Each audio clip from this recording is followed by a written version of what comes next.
You know what's frustrating? Working really hard on a bunch of YouTube videos, posting them consistently, faithfully, and not getting any views, not getting any likes, comments, engagement, subscribers, no traction, no growth, which means no growth in your business. Does anybody deal with that? Anybody felt that? If that's you, today I want to break down 3 of the million reasons, but 3 of the biggest reasons why your YouTube videos aren't working and why you're not growing on the platform. There's a good chance that at least one of these is holding your videos and your channel back. So today we're going to do a practical deep dive into the 3 biggest reasons that your videos aren't working on YouTube. And my hope is that you'll actually apply some of this, get real practical, and it'll help you not only grow on YouTube, but more importantly, grow your business. Let's discuss.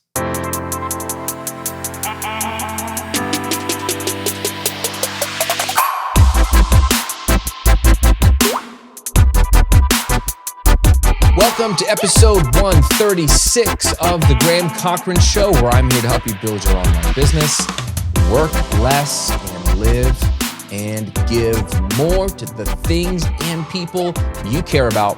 I'm your host, Graham Cochran. How are you? Hope you had a good Thanksgiving. I'm pumped to hang out with you today. If you do YouTube stuff, you're going to love this episode. I love to get practical. YouTube is a huge part of both of my businesses and so many of my students' businesses. So we're going to get practical when it comes to why your videos aren't working on YouTube. To kick it off, I want to give you a gift, something that will actually help you with your YouTube videos. As you'll see in a moment, I want to give you 5 of my most converting headline templates, okay? These are formulas that you can plug and play for writing headlines or titles of videos or subject lines for emails or sales page headlines or whatever. These are 5 of my best that convert really, really well, and you can use them, again, plug and play for anything you're using for your online business. They're free, they're easy. This is just a no-brainer. Just go to grahamcochran.com/headlines and get my 5 high converting headline templates. grahamcochran.com/headlines. I hope that's helpful to you. Okay, let's talk about your YouTube channel. There's so many things. And before we get into these 3, just a small preface is this. Your goal should not be to go viral on YouTube. I mean, if you do go viral, hopefully you've built out your back end and your funnel and lead magnets and everything to capitalize on that virality, because having lots of views for a short amount of time means nothing if you can't turn those viewers into buyers. And it means nothing if those viewers aren't your target market. So let's not be confused here. We're not trying to grow massive YouTube channels, although that can help. You don't need to have a massive YouTube following, but you do need videos that work.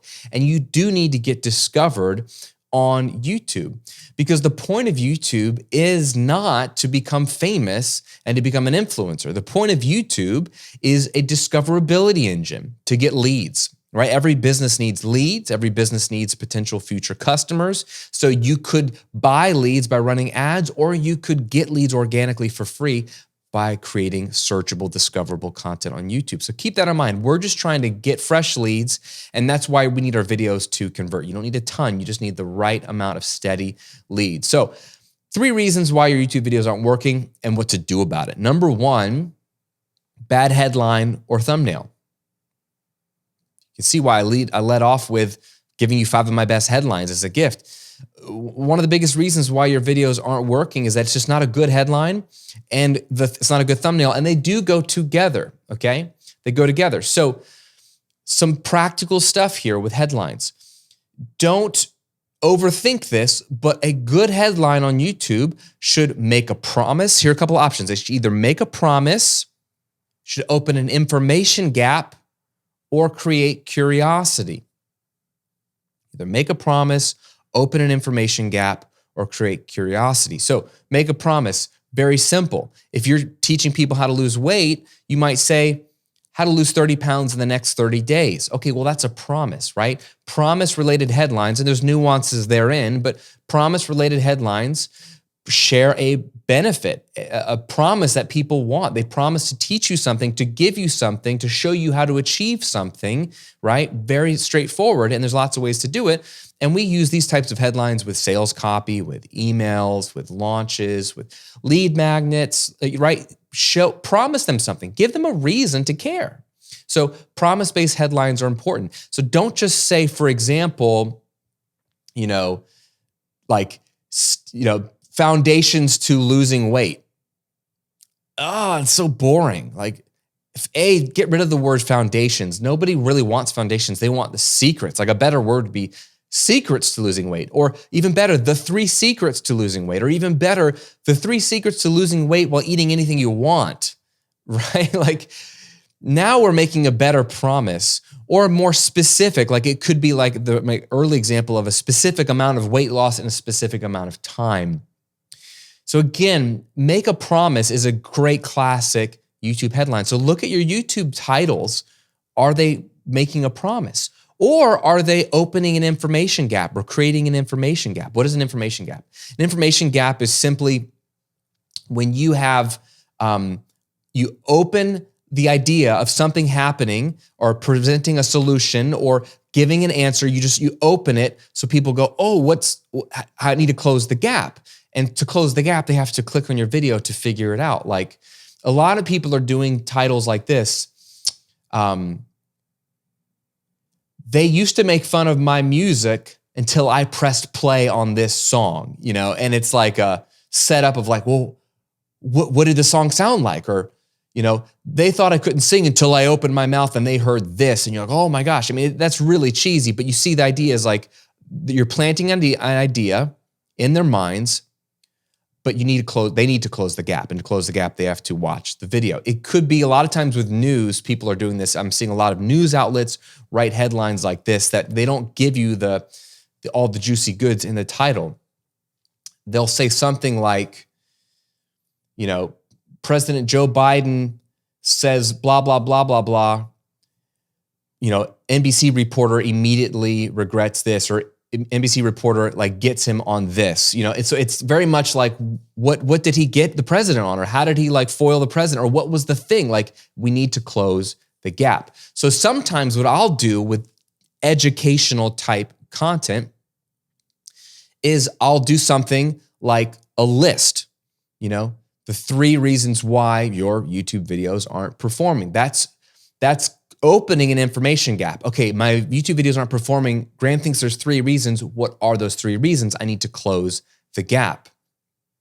That's a very simple one. Does that make sense? But you plant some information, you give them some of the information, and then in order for them to close that information gap, that loop, close the loop, which is human nature, we just have to close the loop. We have to figure out what the answer is. We can't go on with our lives without doing that. They have to open up the video to figure that out. I've got some examples of this in the headline templates that I gave you at the top of this episode, but open an information gap. Think through, how could I create a title that's clearly about what they want it to be about, but they have to click on it to figure out the rest of it. Obviously they have to click on it to get the whole video, but there's some element of what you're promising that they have to click on to figure that out. Okay? Create an information gap or open an information gap. And then finally, do your headlines create curiosity? This is similar to opening information gap, but give people a reason to click. Now, this isn't clickbait. Okay, clickbait is a term that is thrown around a lot, and we all say, no, clickbait is bad. And to the definition of clickbait, I think it is bad. Clickbait, by definition, is you dangle something in front of somebody that's not what you're going to give them. It's what they want, so they'll click on it, and then you've kind of tricked them. Okay? Your video doesn't cover at all what they said it was going to cover, or it goes in a completely different direction. You just trick them to get the click.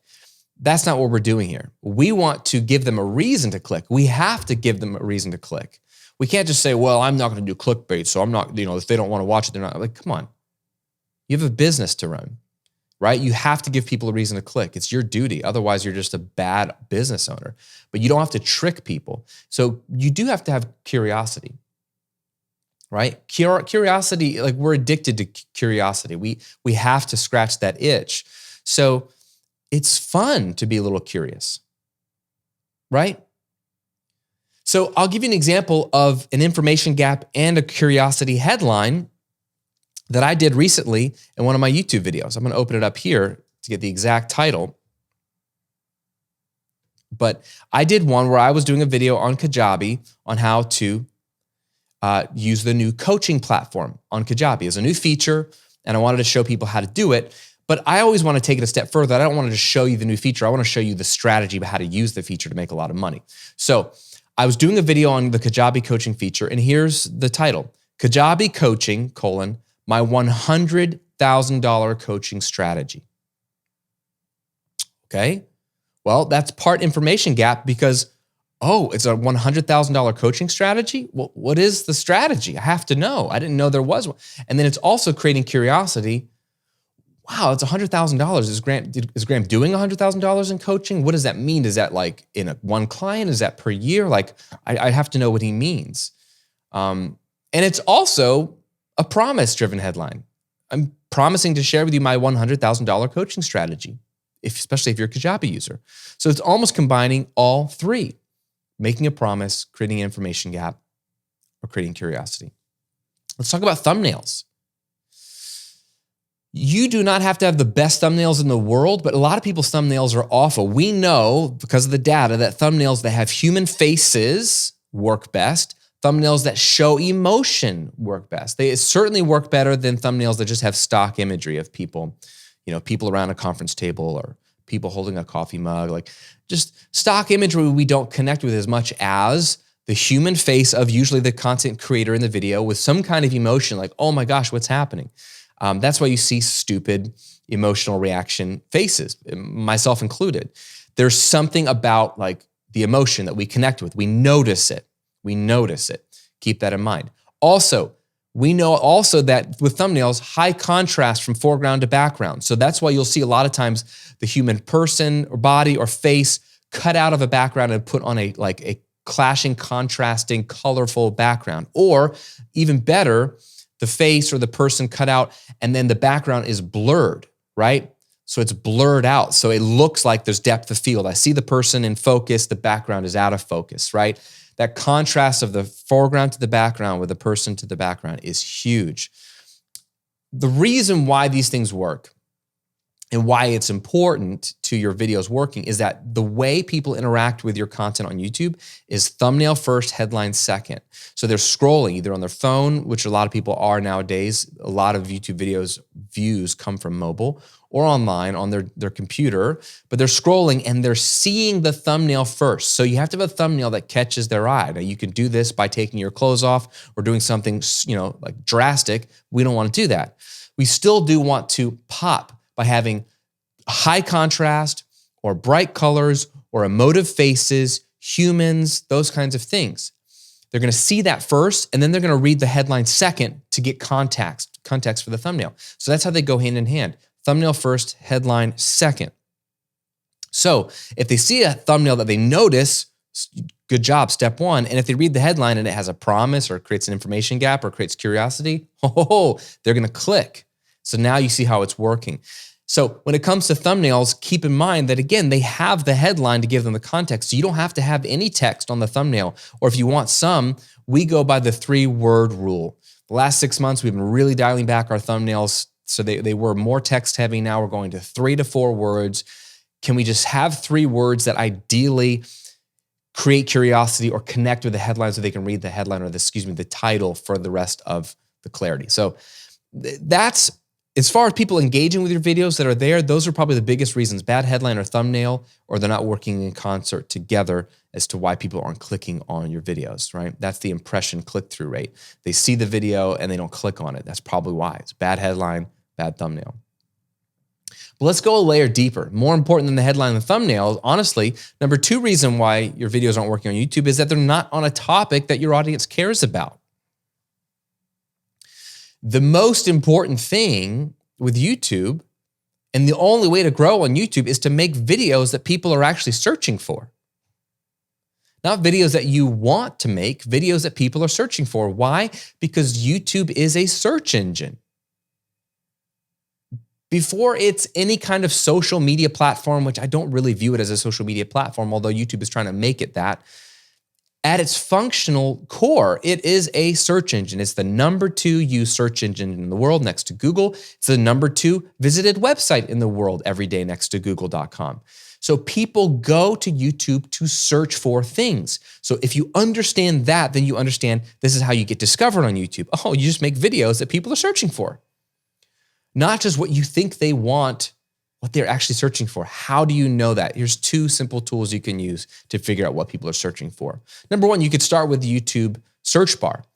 If you're in Chrome as a browser or something similar, open up a private or an incognito browser, which means it gets rid of your cache or any of your search history. So it views you as a blank slate. It doesn't know anything about what you typically clicked on. So it's going to be a fresh, real search. So you open up YouTube in an incognito or private browser, go to youtube.com, type in 1 or 2 keywords for your niche. So I'm in the online business space. I might type in online business. If you're in the weight loss space, I might type in weight loss, right? If you're in the learning French space, I might type learning French or French. 1 or 2 keywords, and then stop typing and see what YouTube pre-populates. And it's going to give you probably 20, weight loss for women, weight loss for children, weight loss quickly, weight loss while eating pizza. I don't know what will come up, but whatever comes up, YouTube is trying to pre-populate what it thinks you want to click on. And where is it getting this data? From actual search, from things that people are actually typing into the search bar. So YouTube is telling you this is what humans are searching for when they type in this keyword of French or weight loss or online business or Kajabi or whatever I'm typing in, right? Write all of those things down and then make videos on all of those topics, right? Another tool is something called Answer the Public. Go to answerthepublic.com for your country, your language, and then type in 1 or 2 keywords there. It's going to create this beautiful tree of like all these branches coming off of all the questions that people are asking in search and places all over the internet related to those keywords. This will give you an unending reservoir of YouTube video ideas. Okay, so literally right now, if I go to answerthepublic.com and I go to United States, English, and I type in online business and search, it's going to populate all these things. They're based off of different questions. So inside the circle is how, will, who, are, what, where, right? So let's take with the word what. Then it gives me what online business can I start? What online business to start? What online business makes the most money? What online business should I start? What online business can I start with no money? What online business should I start quiz? What online business should I start in 2021? These are all YouTube videos I could create, right? Or the how tree, it's all turned sideways. How online business works. How online business can improve your life. How online business helps the economy. How online business works in India, right? I might pick and choose some of those ones or take some of those and then compare them to what YouTube is sending me. But answerthepublic.com is just going to give you another bajillion of ideas of what to make YouTube videos on. Because again, that's how YouTube works. Type in, or create content that people are actually typing in, you will get discovered. It's a discoverability engine, and YouTube is only going to serve up videos that seem relevant to what people are searching. So you make videos based on those topics, those search terms that come up, right? Just literally make that your title or incorporate those words in your title. Those keywords should go in your headlines because now, again, that's what people are searching for. And YouTube looks at headline to know if the keywords are relevant. So it's very, very simple. That will give you a lot of ideas to start with. And then as you're making videos, you always want to pay attention to what your audience is asking for or talking about in the comments. They'll tell you, can you do a video on this? Can you do a video on this? They're going to give you a lot of ideas. And pay attention to trends. Just anecdotally, what are people asking for? And they're asking for good follow-up videos. And that's always going to be great for your audience based off of what humans are also asking for you to make. Okay? So make sure that your videos are on a topic that your audience cares about. And you're going to know more when you have YouTube data to pull from in your YouTube analytics, but just make sure you're not just making videos in a vacuum that you want to make. That's just probably one of the biggest reasons why your videos aren't working on YouTube. And number 3, The video itself isn't any good. And what I mean is that the video presentation isn't good. I don't mean that you have to have a fancy camera or B-roll or lighting or a background. I don't mean any of that. I just mean you presenting in the video. Okay, and there's 3 things that you could be doing to make your video presentation better, and 3 areas that I see people going wrong. Number 1, have energy and make it clear that you actually believe what you're saying or believe in what you're talking about. I'm assuming you do. If you don't, stop. Like, don't make these videos. Don't run that kind of business. If you can't believe in what you're sharing, like, you're not going to be successful. It's disingenuous. You should just move on with your life or find another topic. But if you actually believe in what you're saying, and I hope you do, does that come across in your videos? Or you're like, hey guys, this is really important, right? Are you monotone? You don't have to have tons of charisma, but you have to show people that you actually believe in what you're saying. Because if you don't look like you believe in it, why should they believe in you? If you don't look like you care about what you're talking about, why should they care about it? This is like communication 101, right? Like when you were in high school or middle school and you had to give like a science fair project or presentation, if you look bored out of your mind up there in front of your trifold board, the audience is going to be bored out of their minds. But if you're like, dude, this volcano exploding is freaking awesome, they're going to be super pumped about the volcano exploding. You have to have energy and show that you believe in what you're sharing. And I've talked about this in other content before, but through the lens, you have to emote more energy than you would if you were having coffee with your friend, because it gets diminished. I don't know what happens once it goes through the camera. It gets lost a bit, right? From my theater days, we knew that when you're on stage and you've got thousands of people in the audience, right? Or even 1,000 people, they're far away. You have to have bigger mannerisms, more emotive energy on stage for it to come across as normal to the audience. And my directors would say it probably feels dumb to you or over the top, but by the time it reaches them in the seat, it seems normal. And if you act with subtlety and nuance on stage that seems natural to you, it's going to look like you're dead to the people in the audience. So the difference between acting for a movie and acting on stage, and I think about that a lot when I'm on camera with you, is if I'm having coffee with you, I'm not going to speak at this level or this volume. I would just be a lot more calm, like, hey dude, there's something you might want to consider. But since I'm talking to you through a camera, through a microphone on this podcast, I'm going to up the energy a little bit so that you believe in me and you pay attention. I want you to have that as well in your videos. Some of you mean well, but your videos are dry as all get out.